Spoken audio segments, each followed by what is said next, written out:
Os discípulos de Shakyamuni. Após pregar o primeiro sermão e converter os 5 ascetas, como ficou a nova fé? Todos os relatos indicam que ela cresceu e se expandiu com uma rapidez impressionante, e alguns alegam mesmo que, ao fim de alguns anos, os seguidores de Shakyamuni passavam de 1000.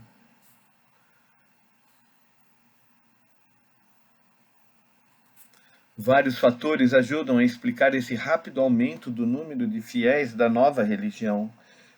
Na Índia antiga, era desconhecido o tipo de individualismo que achamos natural na sociedade moderna. E por isso, se o pai ou um filho crescido de uma família convertiam-se ao budismo, toda a família fazia o mesmo e aceitava a fé. Além disso, como já vimos também, o povo indiano demonstra caracteristicamente um profundo interesse por assuntos de religião e filosofia, em especial durante o período em discussão, de modo que, quando um jovem se tornava discípulo de Shakyamuni, seus amigos e conhecidos, por curiosidade natural, queriam também escutar pessoalmente os sermões. Devido a esses fatores, seus primeiros conversos incluíram famílias reais, como a do rei Bimbisara, e famílias de mercadores, como a do rico Sudatta. Após converter os 5 ascetas, Shakyamuni e seus novos discípulos permaneceram durante algum tempo em Benares. Esta cidade era a capital do poderoso reino de Kashi, situado a noroeste de Magadha, na Índia Central. Prosperando como cidade comercial, localizava-se num ponto estratégico, com acesso e domínio das rotas de transportes por terra e água, e mantinha intensas relações de comércio com outros estados, tal como Rajagaha, a capital de Magadha. Benares parece ter fomentado uma nova classe de mercadores ricos, e, na verdade, o primeiro converso de Shakyamuni após 5 ascetas, Yasa, era filho de uma rica família de mercadores de Benares.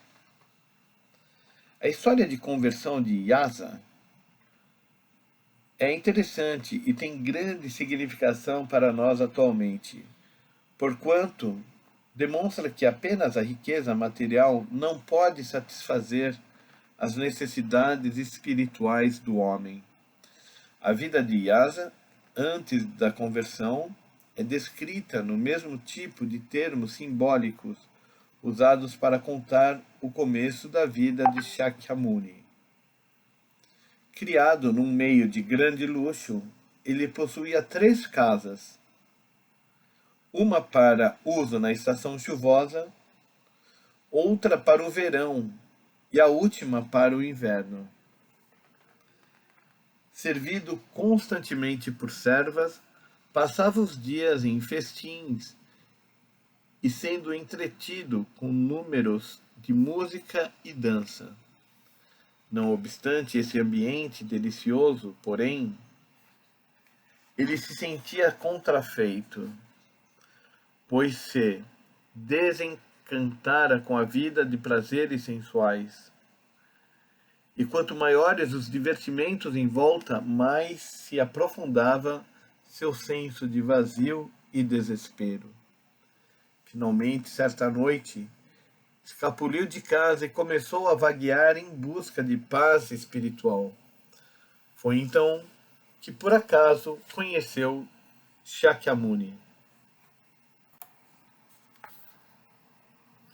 Descansava o Buda em Sarnath quando ouviu o choro de angústia do jovem. Chamou-o para seu lado, garantindo-lhe que ele não teria mais motivo de angústia, e começou a lhe pregar a lei. Yasa, que até então só conhecera o vazio espiritual, reagiu com alegria às palavras de Shakyamuni e converteu-se à nova religião.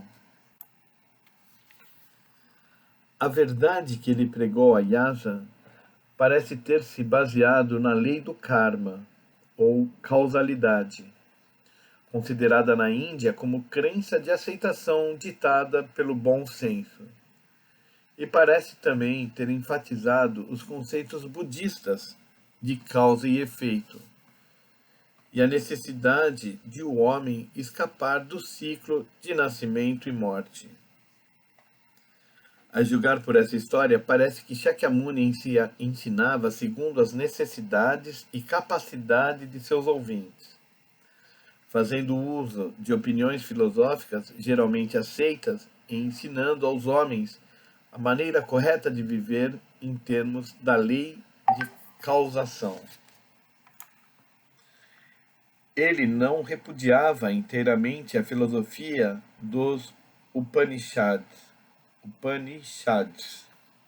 que na época constituía o pensamento religioso dominante na Índia. De fato, ele usava as ideias amplamente aceitas na exposição de sua própria doutrina. Então ele não repudiava inteiramente a filosofia dos Upanishads, que na época constituía o pensamento religioso dominante na Índia. E de fato, lhe usava as ideias amplamente aceitas na exposição de sua própria doutrina. Queria guiar as pessoas para a prática do budismo, apresentando-lhes seus ensinamentos de modo tão claro e razoável quanto possível, e que despertasse interesse geral. Houve, contudo, ocasiões em que se tornou necessário esclarecer certas diferenças doutrinárias fundamentais entre sua lei e a filosofia dos Upanishads. O grande filósofo budista Nagarjuna classificou os métodos de pregação de Shakyamuni em 4 modelos ou tipos. O primeiro consistia em pregar de acordo com os desejos e necessidades dos ouvintes. O segundo, de acordo com sua capacidade intelectual. O terceiro, refutando e corrigindo os vícios e erros dos ouvintes. E o quarto, pregar a verdade final, quando os ouvintes haviam progredido ao ponto em que podiam compreendê-la. Nos 45 ou 50 anos de seu ministério, Shakyamuni deve ter tido numerosas ocasiões de usar as 4 maneiras de pregar. No caso de Yasa, parece ter adotado os 2 primeiros métodos, pregando de maneira a atender às necessidades e desejos espirituais do jovem e de acordo com sua capacidade intelectual. Yasa, conforme vimos, ficou profundamente comovido com as palavras de Shakyamuni e resolveu tornar-se monge. Seu ingresso na ordem budista elevou assim para 6 o número de discípulos. Mas não terminou aí o episódio envolvendo Yasa. Sabemos que o pai dele, preocupado com a segurança do filho, veio procurá-lo. Ouvindo os ensinamentos de Shakyamuni, converteu-se e tornou-se crente leigo. Convidou também Shakyamuni à sua casa para que ele pudesse pregar para a mãe e a esposa de Yasa, que foram por seu turno também convertidas. Além disso, amigos de Yasa, que sempre o haviam admirado pela viva inteligência, vieram visitá-lo e observar sua nova vida de monge. Ouvindo os ensinamentos de Shakyamuni, todos eles se converteram e ingressaram na ordem.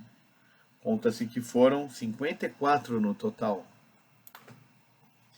A história de Yasa e de sua conversão mostra o profundo efeito que a fé de um único homem inteligente e de largueza espiritual pode exercer sobre sua família e outros jovens de sua geração. Indica também que o minúsculo grupo de fiéis reunidos em torno de Shakyamuni estava começando a tornar-se uma comunidade religiosa de certo tamanho. Tendo lançado os alicerces de uma nova organização religiosa, Shakyamuni deixou em seguida Benares e viajou para Uruvela, o distrito onde alcançara a iluminação, iniciando o que seria um périplo extenso para propagar a fé. É importante notar nesta altura que não levou consigo a comunidade de cerca de 60 ou mais fiéis que haviam reunido em torno dele em Benares.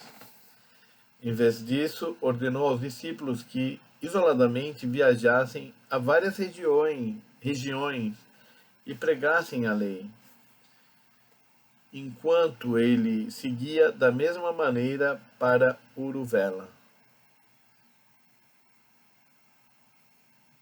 Segundo as Escrituras, ele disse aos seus seguidores que, uma vez que haviam obtido a mais alta formação de iluminação, cumpria-lhes viajar de uma região a outra, disseminando esses superiores ensinamentos e demonstrando a maneira correta de pô-los em prática, no interesse da paz e da felicidade do mundo.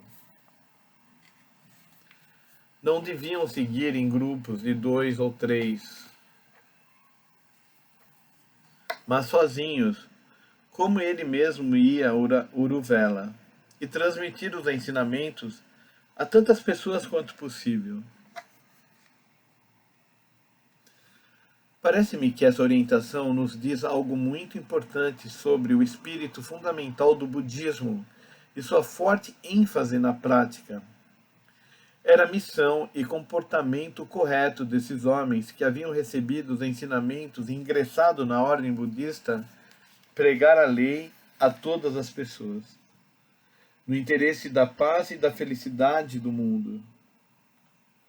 Poder-se-ia pensar que Shakyamuni estava sendo muito severo com seus fiéis ao enviá-los sozinhos em missões de pregação religiosa, em vez de permitir que continuassem juntos como grupo. Podemos presumir, contudo, que os preparara para enfrentar dificuldades mediante a austera disciplina e doutrinação a que os submetera. E acredito também que essa disciplina e educação budista recebida pelos monges oferecem valiosa pista para a direção e espírito que o budismo de hoje deve tentar alcançar.